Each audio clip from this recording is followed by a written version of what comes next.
Welcome to G100 math. आज के इस वीडियो में क्लास 6 के डॉक्टर केती सिन्हा का चैप्टर नंबर 2 पूर्ण संख्या होल नंबर के बारे में पढ़ेंगे। देखिए, सबसे पहले जान लेते हैं कि प्राकृतिक संख्या पूर्ण संख्या क्या है। देखिए, प्राकृतिक संख्या जो है वैसी संख्या जिसकी शुरुआत 1 से होती है। किससे होती है? 1 शुरू से होती है। प्राकृतिक संख्या को हम नेचुरल नंबर अंग्रेजी में बोलते हैं। प्राकृतिक संख्या वैसी संख्या जो 1 से शुरू होती है और धनराशि में अनंत तक चली जाती है, वैसी संख्या प्राकृतिक संख्या कहलाती है। जैसे 1 2 3 4 5 6 7 8 9 10 चलते रहेगा अनंत तक, जितना आप सोच सकते हैं। वहीं पूर्ण संख्या जिसको होल नंबर बोलते हैं, वैसी संख्या जो 0 से शुरुआत होती है और धनराशि में अनंत तक चली जाती है, वैसी संख्या पूर्ण संख्या कहलाती है। जैसे 0 1 2 3 4 5। देखिए, प्राकृतिक संख्या और पूर्ण संख्या में बस मात्र 0 का अंतर है। पूर्ण संख्या 0 से शुरू होती है, वहीं प्राकृतिक संख्या 1 से शुरू होती है। चलिए अब कुछ और चीज़ जान लेते हैं, पूर्ववर्ती और परवर्ती। देखिए, परवर्ती संख्या जो होता है, परवर्ती संख्या में ठीक आगे वाली संख्या होती है। जैसे मैं आपसे पूछूंगा कि 9 का परवर्ती क्या होगा, आप 1 जोड़ के बोलिएगा 10। कितना होगा? 10। पूछूंगा आपसे 98 का परवर्ती संख्या क्या होगा, आप 1 जोड़ के बोलिएगा 99। वहीं आपको पूर्ववर्ती संख्या बोलेंगे तो यानी पहले, यानी जैसे मैं 5 का पूर्ववर्ती, यानी 5 के पहले क्या होगा? 4। आपको पूछूंगा मैं 75 का पूर्ववर्ती, 75 का पूर्ववर्ती, 75 के पहले क्या है? 74। आप बच्चों में भी क्लास 1 2 में पढ़े होंगे। ठीक वही क्वेश्चन इसमें भी है, पूर्ववर्ती और परवर्ती। अब चैप्टर की ओर बढ़ते हैं। आपका पहला चैप्टर है 2A, एक्सरसाइज 2A। आज हम इस क्लास में एक्सरसाइज 2A के बारे में पढ़ेंगे। पहला आपका निम्नलिखित संख्याओं का पूर्ववर्ती लिखें। निम्नलिखित संख्याओं का पूर्ववर्ती लिखें। देखिए, पहला नंबर क्वेश्चन है 3008। कहते 3008 का पूर्ववर्ती। अभी मैं आपसे बोला था पूर्ववर्ती माने ठीक पहले वाली संख्या और परवर्ती माने ठीक बाद वाली संख्या। चलिए मैं इसे कॉपी पर डिस्कस करता हूँ। देखिए, पहला नंबर आपका क्वेश्चन है 3008 का पूर्ववर्ती, यानी 3008 का पहले की संख्या। पहले की संख्या बोले एक घटा के लिखेंगे। 3008 में घटांक कितना होगा? 3007 हो जाएगा। उसी तरह 89 का पूर्ववर्ती संख्या, 89 का 88 हो जाएगा। 100 का 99 हो जाएगा और 9,99,999 का 9,99,998 हो जाएगा। कोई दिक्कत? अगर आपको कहीं दिक्कत हो रहा है तो आप कमेंट में बताएं, आपका सॉल्यूशन मैं ज़रूर करूंगा अगले वीडियो में। अगर आपको वीडियो पसंद आ रहा है तो इन्हें लाइक कर दें, क्योंकि आपका एक लाइक हमारे बहुत मोटिवेट करता है अगला वीडियो बनाने के लिए। अगर आप चैनल पर नए हैं तो चैनल को सब्सक्राइब कर दें। उसी प्रकार नंबर 2 क्वेश्चन देखिए क्या कह रहा है। नंबर 2 है आपका निम्नलिखित संख्याओं का परवर्ती, यानी ठीक बाद वाली संख्या बोल रही है लिखने के लिए।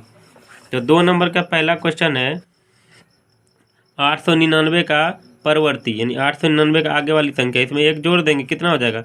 900। कितना हो जाएगा? ये 900। 0 का परवर्ती 1 हो जाएगा। उसी प्रकार 8,99,999 का क्या हो जाएगा? 8,01,000। कितना हो जाएगा? 8,01,000 हो जाएगा। उसी प्रकार 4,587 का परवर्ती 4,588 हो जाएगा। अब क्वेश्चन नंबर 3 की ओर बढ़ेंगे। आपका क्वेश्चन नंबर 3 क्या कह रहा है? क्वेश्चन नंबर 3 कहता है निम्नलिखित युग्मों में कौन बड़ा है। देखिए, कौन बड़ा है, ये जो दिया हुआ इसमें कौन बड़ा है कौन छोटा है वो बताना। तो क्वेश्चन नंबर 3 का पहला क्वेश्चन है 7,459। सॉरी, क्वेश्चन नंबर 3 का पहला क्वेश्चन है 3 का पहला क्वेश्चन का नंबर है 3 नंबर का 3 नंबर का पहला क्वेश्चन है 749 और 708। इसमें सबसे बड़ा कौन सा है? 749 है। बी नंबर में क्या है? 850 है और 680 है। इसमें सबसे बड़ा क्या है? 850 है। सी नंबर में है 6,382 और 6,883, तो 6,883 बड़ा है। अब क्वेश्चन नंबर 4। अब क्वेश्चन नंबर 4 देखिए क्या कह रहा है। निम्नलिखित कथनों में सत्य और असत्य है वो बताना है। सत्य के लिए के सामने में टी लिखना है और असत्य के सामने एफ लिखना है, यानी कि सत्य के सामने ट्रू लिखना है और असत्य के सामने फॉल्स लिखना है। कहता है गिनती की सबसे छोटी संख्या 0 है, क्या ये सत्य है या कि असत्य है? तो ये हमारा क्या है, ये हमारा गलत है। गिनती की सबसे छोटी संख्या 1 होती है। क्या होती है, 1 होती है। ये हमारा औसत्य है। अब कहता है सबसे बड़ी प्राकृतिक संख्या क्या है, सबसे बड़ी प्राकृतिक संख्या क्या है। सॉरी 4 नंबर का पहला क्वेश्चन है, निम्नलिखित का गिनती की सबसे छोटी संख्या 0 है। नहीं, सबसे छोटी संख्या 1 है, ये गलत हो जाएगा। 2 नंबर है, सबसे बड़ी प्राकृतिक संख्या ज्ञात कर सकते हैं। नहीं, सबसे बड़ी प्राकृतिक संख्या हम ज्ञात नहीं कर सकते हैं, अनंत हो सकता है, कुछ भी हो सकता है, वो संख्या बहुत बड़ी हो सकती है। कहता प्रत्येक प्राकृतिक संख्या एक पूर्ण संख्या है।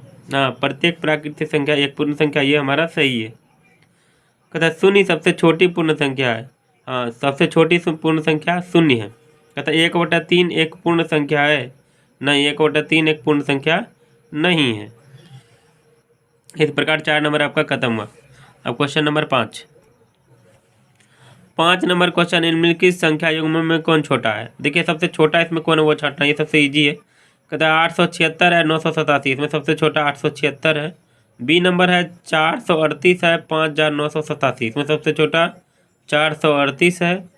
सी नंबर है 40 और 70, सबसे छोटा इसमें क्या है, 40 है। अब 6 नंबर क्वेश्चन कहता है 10,999 के बाद 3 प्राकृतिक संख्या लिखें। देखिए मैं कॉपी पे चलता हूँ।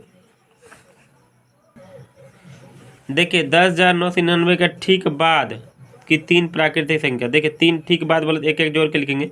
उसके बाद 11,000 हो जाएगा, 11,001 हो जाएगा, 11,002, 11,003। ठीक है दोस्तों। अब क्वेश्चन नंबर 7 क्या कहता है, 10,001 के ठीक पहले यानी पूर्व की 3 संख्या लिखनी है। 10,001 के ठीक पहले, देखिए 10,001 के ठीक पहले जब बोलेगा तो क्या एक एक घटा के लिखना है। इसके बाद क्या हो जाएगा आपका, 10,000 में 1 घटाइए क्या 10,000 हो जाएगा। उसके बाद क्या 9,999, 9,998 हो जाएगी, हो गया आपका। ठीक, बाद वाली संख्या एक एक घटा के लिख दिए। अब क्वेश्चन नंबर 8 क्या कह रहा है, निम्नलिखित युग्मों में से कौन बड़ी और कौन छोटी है। देखिए फिर से वही बात दोहरा के दे रहा है।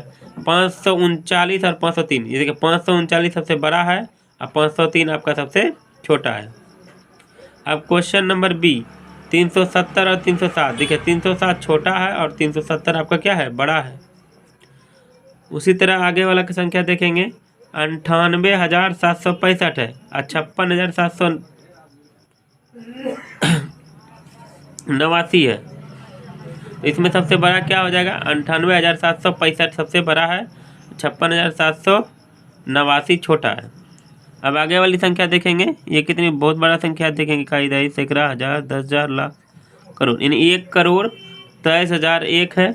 और क्या इधर, इकाई, दहाई, सैकड़ा, हजार, 10,000, लाख, 10 लाख, करोड़, ये भी करोड़ में। यानी 1 करोड़, ये 9 करोड़, सबसे छोटा 1 करोड़ वाला है, सबसे बड़ा 9 करोड़ वाला है। ठीक है। अब क्वेश्चन नंबर 9 कहता है, निम्नलिखित कथनों में से कौन सत्य है और कौन असत्य है, उसको बताना है। कहता है निम्नलिखित कथनों में कौन सत्य और असत्य बता। सभी प्राकृतिक संख्या पूर्ण संख्या है। नहीं, सभी प्राकृतिक संख्या पूर्ण संख्या, ये ठीक है, ये आपका सत्य हो जाएगा।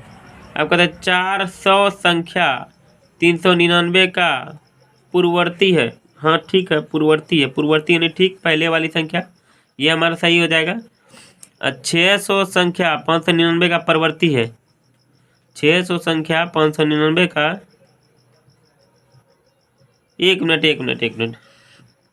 क्वेश्चन नंबर 9 का बी नंबर है, 400 संख्या 399 का पूर्ववर्ती है। नहीं, ये गलती है, 399 का पूर्ववर्ती 398 हो जाएगा। और 600 संख्या 599 का परवर्ती, ये सही है।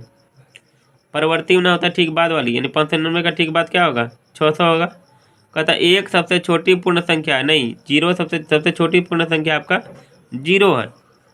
अगला ई नंबर है, 2 संख्याओं की संख्या का परवर्ती सदैव 2 अंकों की संख्या होती है। देखिए 2 अंकों की संख्या का परवर्ती, देखिए परवर्ती क्या है, परवर्ती ठीक बाद वाली संख्या। नहीं, ऐसा तो नहीं है। देखिए 2 अंकों की कोई संख्या लेते हैं, 99 का परवर्ती बोलेंगे तो क्या हो जाएगा, 100 हो जाएगा। ये तो 2 अंकों की नहीं है, 3 अंकों की संख्या हो गई, इसलिए क्या हो गया आपका, ये गलत हो जाएगा। एफ नंबर कहता है पूर्ण संख्या 0 का कोई पूर्ववर्ती नहीं है। तो पूर्ण संख्या 0 का कोई पूर्ववर्ती नहीं है, ठीक बात है, 0 का कोई पूर्ववर्ती संख्या नहीं है। अगर निकालेंगे तो क्या होगा, -1 हो जाएगा। अंतिम में एक बार फिर से मिला लेते हैं। सभी प्राकृतिक संख्या पूर्ण संख्या है, ये सही है। 400 संख्या 399 का परवर्ती संख्या, ये गलती है। 600 संख्या 599 का परवर्ती, ये सही है। एक सबसे छोटी पूर्ण संख्या, गलती है ये। दो संख्याओं की संख्या पूर्ववर्ती संख्या सदैव दो संख्या की होती है, ये भी गलती है। कहते पूर्ण संख्या 0 का कोई पूर्ववर्ती संख्या नहीं, ये सही है। इस प्रकार आपका 2A खत्म हुआ। आज के वीडियो में इतना ही। अगर आपको वीडियो पसंद आया तो लाइक कर दें और चैनल को सब्सक्राइब कर दें। जय हिंद।